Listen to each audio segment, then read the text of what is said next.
नमस्कार मित्रों, मैं जेपी राठौड़ आप सभी का बेसिक स्कूल एजुकेशन में हार्दिक स्वागत करता हूं। दोस्तों, आज हम ईवीएस क्लास 3 का चैप्टर नंबर 4 हमारा पहला स्कूल, इसके बारे में अध्ययन करेंगे। स्कूल में हम कितनी सारी बातें सीखते हैं और समझते हैं, पर जानते हो हमारा पहला स्कूल कौन सा है? वह है हमारा परिवार। मित्रों, बालक की प्रथम पाठशाला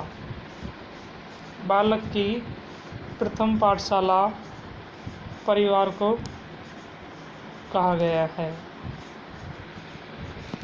और हम अपने परिवार से ही सबसे पहले सीखना शुरू करते हैं। बालक जब जन्म लेता है परिवार में, तो जन्म लेने के पश्चात ही वह सीखना प्रारंभ कर देता है और धीरे धीरे वह अपने परिवार में सीखता है। उसके बाद वह अपने आस पड़ोस में सीखता है, उसके बाद विद्यालय में जाता है। दोस्तों, तो बालक की प्रथम पाठशाला परिवार को कहा गया है। हम अपने परिवार से सबसे ज़्यादा करीब से जुड़े होते हैं, पर हम उनके बारे में शायद ही कभी सोचते हैं। आओ अपने परिवार के बारे में सोचें और बातें करें। अपने परिवार का चित्र बनाओ, यदि फ़ोटो है तो वह चिपकाओ।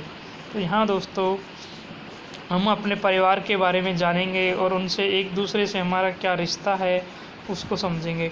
तुम्हारे परिवार में कौन कौन हैं, उनका नाम और उनका तुमसे क्या रिश्ता है, लिखो।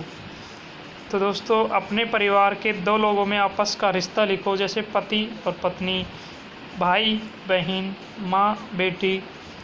तुम्हें घर में प्यार से किस नाम से बुलाते हैं? दोस्तों, हम शायद आप सभी का घर में उपनाम होगा, जिसे दोस्तों हम स्थानीय भाषा में बैकनाम भी बोलते हैं।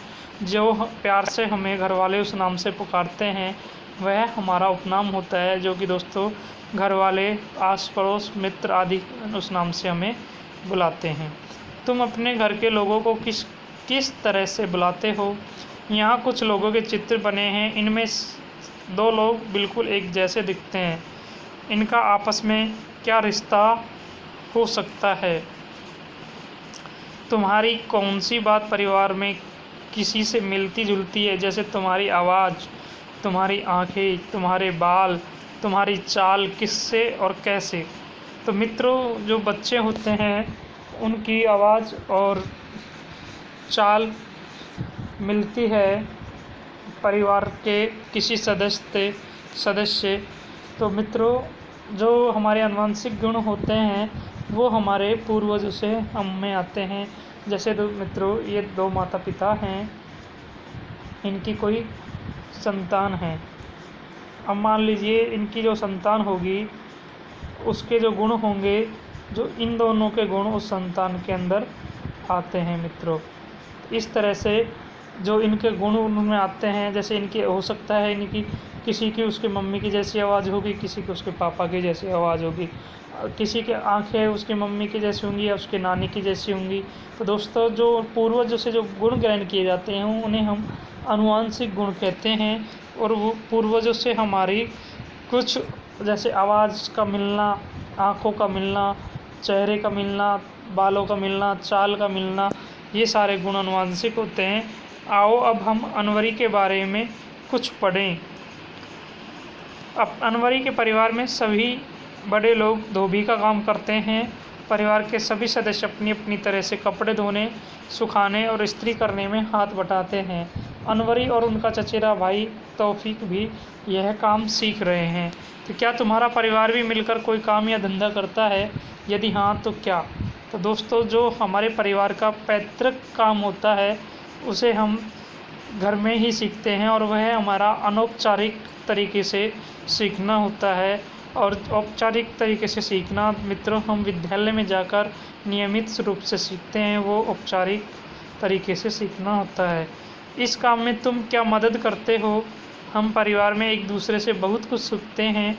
अनवरी के चाचा ने उसे और परिवार के सभी बच्चों को साइकिल चलाना सिखाया। तुमने भी अपने परिवार से बहुत कुछ सीखा है क्या, और किससे?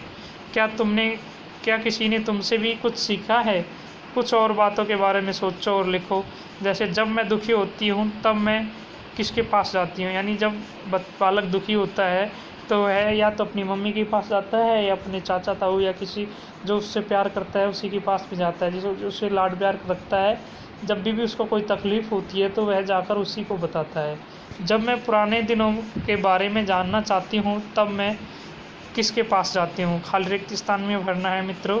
जब मैं अपनी कुछ राज की बात बताना चाहती हूँ तब मैं किसके पास जाती हूँ। तो दोस्तों ये अलग अलग बातें हैं और ये अलग अलग बातें परिवार के अलग अलग सदस्यों को बताई जाती हैं। हो सकता है एक बालक जब दुखी होता हो तो वह किसी एक सदस्य के पास जाता हो, जब वह पुराने दिनों के बारे में चर्चा करता हो तो वो अपनी मम्मी पापा से चर्चा कर सकता है, अपने दादा दादी से चर्चा कर सकता है। जब उसको अपने कुछ राज की बात बतानी हो तो वह अपने हम उम्र जो परिवार में सदस्य है उससे बता सकता है, या जो उसका जो नज़दीक संबंध है उससे बता सकता है। जब मुझसे कोई गलती हो जाती है तो मैं किसके पास जाती हूँ, जब बालक कोई गलती करता है तो वो अपनी गलती को किसे बताता है। दोस्तों ये अलग अलग बातें हैं। जूते बाहर उतार कर ही अब घर में आना, ही है सुरेखा के घर का रिवाज है। दोस्तों अलग अलग घरों में अलग अलग नियम होते हैं, अलग अलग रिवाज होती हैं, अलग अलग रीतियाँ होती हैं, लेकिन उनके कुछ दोस्त जूते चप्पल पहनकर घर के अंदर आ जाते हैं। इससे सुरेखा के बाबा नाराज़ होते हैं। क्या तुम्हारे परिवार के अपने कुछ रिवाज हैं, कौन कौन से हैं? क्या तुम्हारे परिवार में किसी को कोई ख़ास आदत है, जैसे ज़ोर से हंसना, खुश होने पर गाना आदि? उन्हीं की तरह करके दिखाओ।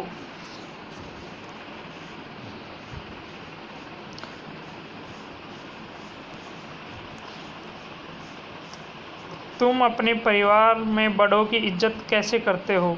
अपने आसपास देखो लोग क्या क्या तरीके अपनाते हैं। बड़े जब बच्चे थे, घर के किसी बड़े को उनके बचपन का कोई मज़ेदार किस्सा बताने को कहो। बच्चों से अपने परिवार वालों के हंसने, गाना गाने आदि तरीकों के बारे में बातचीत करवाई जाए। इससे वो अपने परिवार के लोगों की खासियत भी पहचान सकेंगे।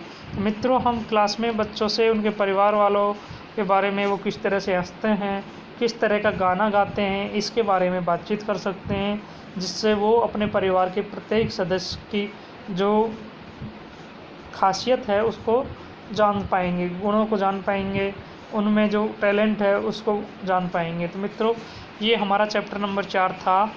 तो अब हम नेक्स्ट चैप्टर अगले वीडियो में पढ़ेंगे। तब तक के लिए थैंक यू, नमस्कार दोस्तों, धन्यवाद।